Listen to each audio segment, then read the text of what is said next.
There is an article from a blogger I like named Alan Cohen about business startups that I return to fairly often.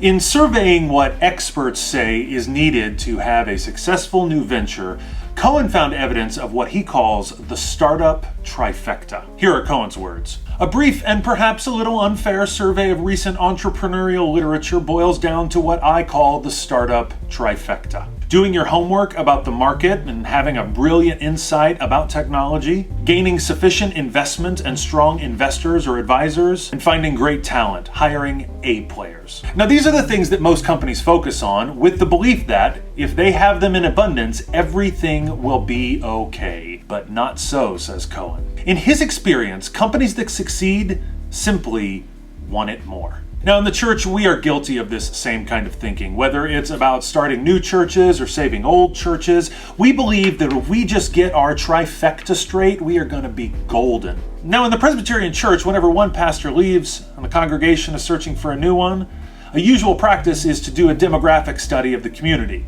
A congregation will download data on median income, political persuasions, crime rate, age disbursement, racial and ethnic breakdowns, etc. And they do all this under the assumption that knowing this information is going to help them know what kind of ministry they should be about, and therefore what kind of pastor they are going to need to lead this community going forward. It seems like it's a sound, logical process, but I have to be honest, I have yet to find a congregation that has actually used their research to impact their search process. In similar fashion, there's been a big push in recent years about using new media as a part of your ministry toolbox. My friend Bruce Reyes-Chow is the best at this that I know of, and I think that his insights are some of the more nuanced around. But Bruce will be quick to tell you that he's just helping you gain basic competency with social media. He will be quick to tell you that what he's teaching you is not a panacea for good ministry. And we also think that if we just attract the right group of people,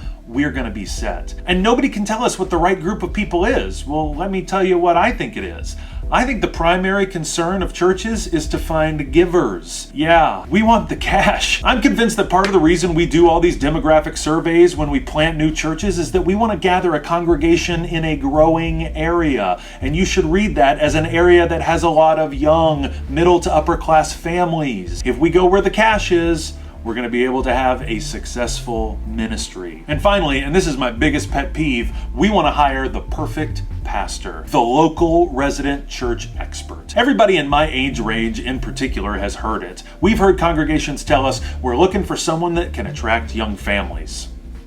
Now sure, we don't want idiots in our pulpit, but having the right pastor is not going to save the church. So you can see that I agree with Cohen's point that the trifecta will not ensure any measure of success. I have seen congregations with the trifecta in abundance, and I have seen ones that have it severely lacking. But the ones that are the acknowledged leaders in pursuing the mission of God are those churches that quite simply care more. These congregations, their members and their leaders never seem to let the lack of an ideal location or a wealthy giving base or rock star staff and volunteers inhibit their ability to offer tangible care to the poor, to the marginalized, to the oppressed. I see this in small churches and large churches, in rural churches, in urban churches. The congregations that make an impact in their world very simply care more. There is a palpable feeling of concern for the other over themselves. There is a distinct lack of infighting. There is nowhere present the need to preserve their organization.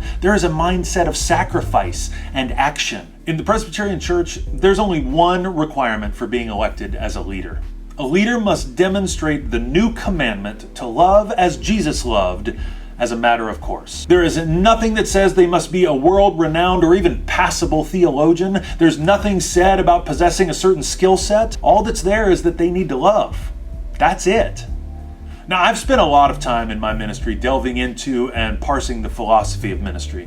However, at the end of the day, the things that I often talk about, they're just tools, they're just tips and tricks. They're not the solution. If we want to be vibrant disciples of Jesus, if we want to be a part of congregations that are vibrantly participating in God's mission, then I want to encourage us to put a lot less emphasis on programs and worship styles and whatever else. And I think we need to put a lot more emphasis on loving, on just being love and being a part of love.